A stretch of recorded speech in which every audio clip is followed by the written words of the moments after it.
Cameron. Ya hablamos de él cuando mencionamos al elefante al que mataron por la sobredosis. Así que vamos a seguir hablando de este doctor. Realmente, bueno, no se lo puede calificar. Y él tenía un sistema que es el que se utilizó para el control mental. Y vamos a ver en qué consiste exactamente el sistema del doctor Cameron. En su momento ya hablamos del Dr. Cameron, pero ahora vamos a hablar específicamente de él, porque hay un punto dentro de todo nuestro listado que tiene que ver con lo que se llama el desencadenamiento mental y los conductores psiquiátricos. Bueno, Cameron fue un psiquiatra de renombre internacional realmente, pero desarrolló técnicas de tortura en sus pacientes hospitalizados involuntariamente, en su mayoría mujeres. Esto lo vimos en otros videos.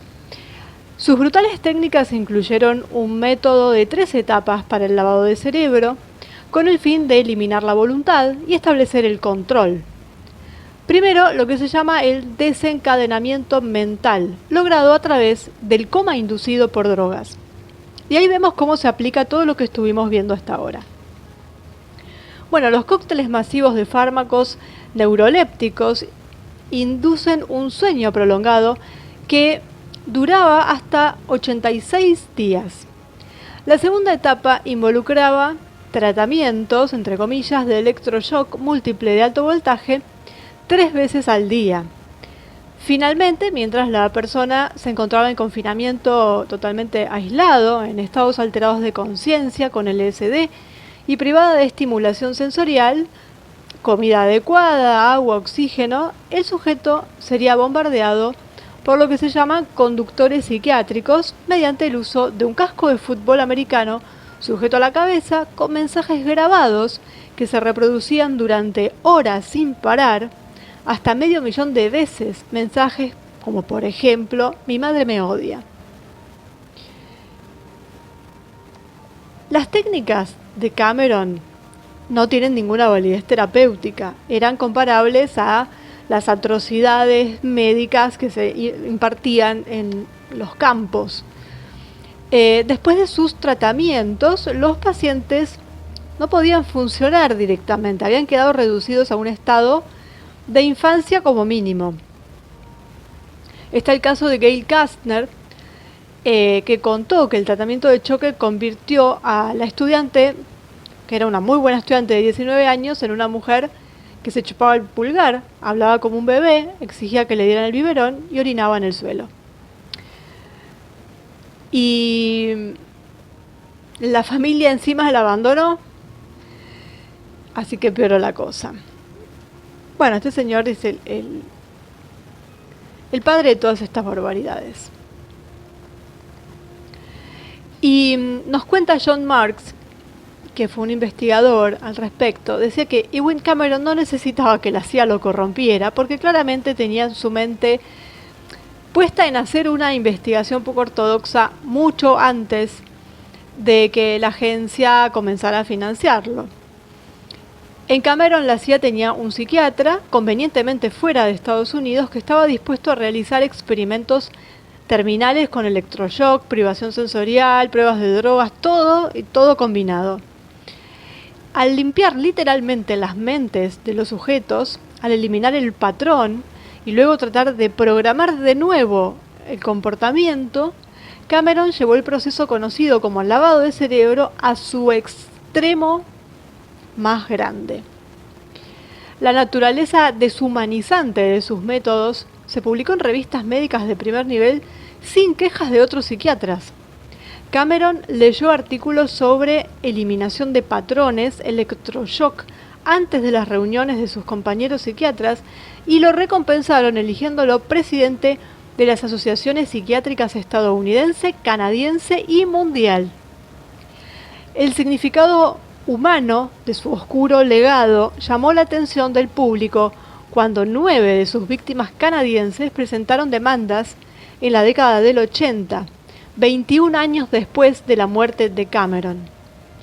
A pesar del horrible abuso, el establecimiento psiquiátrico estadounidense y canadiense cerró filas y el gobierno canadiense descartó el papel de la CIA como un tema secundario o una pista falsa, y el Departamento de Justicia de Ottawa negó la responsabilidad legal y ofreció a cada víctima un pago de $20,000 por molestias. Esto vimos también cómo Canadá trató de callar a las víctimas. Bueno, según Leonard Rubinstein, que era el abogado de los demandantes, Tom Beauchamp, un destacado bioético estadounidense, fue un testigo experto de la herencia de Cameron, argumentando que el tratamiento que él impartía cumplía con la norma y la práctica que estaba al día. Como resultado de la demanda, la CIA acordó pagar $750,000, esto lo vimos, el máximo permitido por la ley de Estados Unidos, para resolver un caso sin conceder responsabilidad. Y el competidor de Cameron era Donald Hebb, que no colaboraron, aunque Cameron incorporó las técnicas de aislamiento sensorial de Hebb en su propio arsenal diabólico de instrumentos de tortura psiquiátrica. Y lo que tienen en común tanto Hebb como Cameron es su contribución, digamos, en el establecimiento de la base científica del método de tortura psicológica en 2 etapas de la CIA. De hecho, la contribución de Hebb y Cameron como pioneros que diseñaron el paradigma psicológico para la tortura utilizado por la CIA fue reconocida por The McGill Daily en el 2012. Entonces, lo que tenemos es que este señor Cameron fue quien empezó o quien inventó esto del desencadenamiento mental, es decir, el lavado, el desestructurar una mente, sacarle todo lo que tenía, por decirlo así, y reescribir sobre esa mente lo que él quería, con estos drivings, tal cual como una computadora, porque esto en inglés sería depatterning, es decir, sacarle los patrones con los que venía esa mente y reescribir sobre ella unos psychic drivings, unos conductores, podríamos decir, unos podría llamarse unos nuevos patrones, una forma de conducta nueva, una forma psiquiátrica nueva, escrita sobre ese cerebro lavado.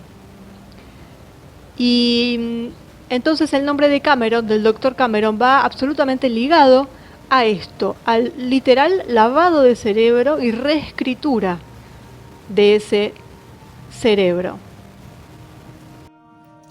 Y es esto de borrar la mente, lavar el cerebro, para después volver a escribir arriba, como si fuera un disco duro. Que bueno, de algún lado salen las ideas, ¿no? Y nuestra mente funciona muy similar a lo que son las computadoras, los ordenadores. Y bueno, este señor lo que hacía era lavar, dejarlo en cero, para poder reescribir lo que ellos querían, sus programas. Y bueno, pasó la historia, por eso. Mejor no haber pasado la historia, ¿no? Con ese bagaje, pero se ve que a él no le importaba.